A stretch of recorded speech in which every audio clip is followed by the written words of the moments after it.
UPS just laid off 48,000 workers. Not next year, not eventually. Already done. 34,000 warehouse and delivery workers, 14,000 management positions, gone. And here's what they're not saying loudly enough. While UPS claims it's about declining Amazon volumes and efficiency, they just expanded automation to 35 additional facilities. They now process 66% of packages through automated systems. They're testing humanoid robots from companies like Figure AI to sort packages in warehouses. They've deployed AI-powered tools like their Deal Manager that reduce their sales workforce while achieving a 79% win rate on deals. The company's stock? It jumped 10% after announcing these cuts. Wall Street loves it. Investors reward efficiency. But 48,000 people just became a line item in a cost savings report. This isn't a story about one company making tough decisions. This is the opening act of the largest workforce transformation we've seen since the Industrial Revolution. And it's happening right now, in real time across every industry. Let's talk about what's really happening here, because understanding this could be the difference between thriving in the next economy and becoming a statistic. The narrative you're hearing is that UPS laid people off because Amazon is building its own delivery network. That's partially true. But look deeper at what UPS actually did with the money they saved. They didn't just cut costs and sit on cash. They invested $2.2 billion in automation initiatives in the first 9 months of 2025 alone. They're planning $3.5 billion in total savings by year-end. Here's the pattern: reduce workforce, deploy automation, increase profitability. Labor hours down 10% through volume redirection away from manual facilities. Computer vision systems improving package sorting speed and accuracy. Route optimization algorithms getting smarter. And yes, actual robots learning to handle packages. This is workflow automation at an industrial scale. And UPS is just the most visible example this week. Amazon announced 14,000 job cuts the same day, specifically citing their shift toward AI. Target cut 1,800 corporate roles. Lufthansa announced 4,000 cuts by 2030 as part of their AI push. Meta laid off people in their AI unit. The irony is almost poetic. We're seeing a fundamental shift in how companies think about labor. For decades, the equation was simple. More volume equals more workers. That equation is breaking. Now it's more volume equals more automation, and maybe some workers. Let's break down exactly what's being automated and what that means for different types of jobs. At UPS, the 34,000 operational roles that got cut, these were package handlers, sorters, and some delivery drivers. These jobs share specific characteristics that make them vulnerable to automation. They're repetitive, they follow predictable patterns. They can be broken down into discrete, measurable tasks. They don't require complex decision-making or human judgment. When UPS says they're processing 66% of packages through automated facilities, they mean conveyor systems with computer vision that can read labels, sort packages by destination, and route them through the network faster than humans ever could. No breaks, no benefits, no sick days, just 24/7 operation. The humanoid robots they're testing, those handle the jobs that current automation can't, picking up oddly shaped packages, loading trucks in specific patterns, adapting to unexpected situations. Figure AI released demos showing their robots sorting parcels alongside conveyor belts. These aren't science fiction prototypes. They're being tested in actual warehouses right now. But here's what's crucial to understand. It's not just the physical automation replacing warehouse workers. It's the workflow automation replacing the decision makers and coordinators. The 14,000 management positions UPS cut? Many of those were middle managers who coordinated schedules, optimized routes, managed workload distribution, handled customer negotiations, and oversaw operations. AI systems are now doing much of that work. Their Deal Manager tool uses machine learning to generate pricing quotes and accelerate negotiations. It's achieving a 79% win rate, better than most human sales teams, while reducing headcount in sales and account management. Think about what that means. The tool analyzes customer shipping patterns, competitive pricing, service requirements, and generates optimized proposals faster than a team of salespeople could. Route optimization used to require experienced dispatchers who knew the territories, understood traffic patterns, and could make judgment calls. Now Orion, UPS's algorithm, processes millions of data points and generates optimal routes automatically. The system gets smarter every day as it processes more deliveries. Workforce scheduling? AI systems analyze package volume forecasts, historical patterns, seasonal trends, and staff availability to generate optimal schedules. No human supervisor needed for routine scheduling anymore. This is workflow automation. It's not replacing individual tasks, it's replacing entire job functions. And here's the uncomfortable truth. This is more cost-effective than you think. The initial investment in automation is high, but the ROI is undeniable. A warehouse automation system might cost $50 million to install, but it eliminates hundreds of jobs that cost $40,000, $60,000 per year each, plus benefits, plus management overhead. The system pays for itself in 2 to 3 years, then runs for decades with minimal maintenance costs. A software tool like Deal Manager might cost a few million to develop and implement, but it replaces sales teams making $80,000, $150,000 per year, works 24/7, never has a bad day, and consistently outperforms human benchmarks. The math is brutal but simple. This is why UPS stock jumped 10%. Wall Street sees a company that's going to be significantly more profitable with a fraction of the workforce. They're not wrong. Now let's zoom out. Because UPS isn't unique. This same pattern is playing out across logistics, manufacturing, retail, finance, and tech. In logistics, FedEx is pursuing similar automation initiatives. DHL is deploying warehouse robots globally. Amazon's been building automation for years. They have over 750,000 robots working in their fulfillment centers right now.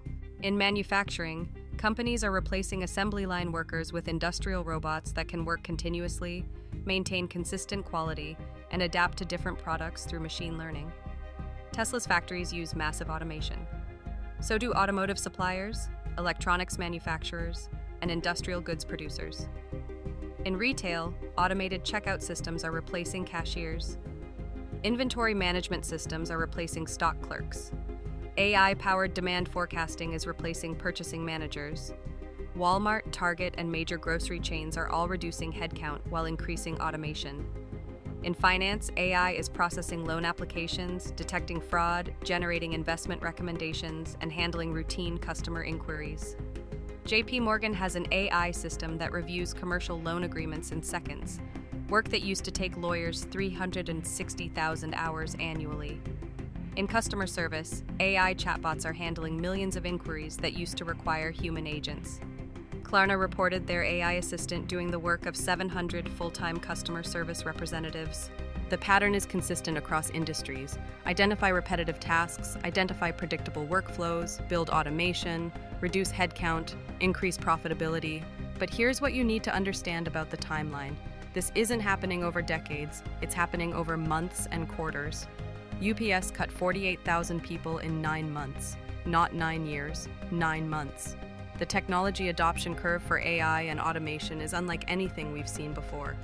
Previous technological revolutions, the steam engine, electricity, computers, the internet, those took decades to fully transform industries. AI and workflow automation are being deployed at unprecedented speed because the infrastructure already exists. Cloud computing is everywhere. APIs connect everything. AI models are available as services. Companies can deploy sophisticated automation in weeks, not years. And the economic incentives are overwhelming. In an uncertain economy, in a high interest rate environment, in a world where labor costs are rising and profit margins are squeezed, automation becomes irresistible. It's not even a competitive advantage anymore, it's a survival requirement. If your competitor automates and cuts costs by 30% and you don't, you're going to lose on price, lose market share, and eventually lose the company.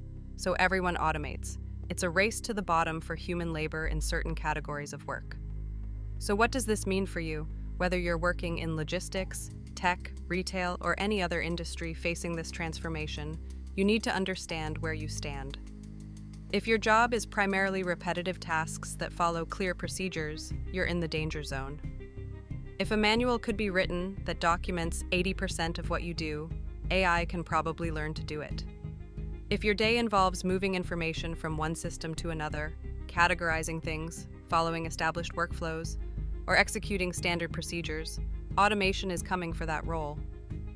But here's the critical nuance. It's not that all jobs in these categories disappear, it's that companies need far fewer people to do them.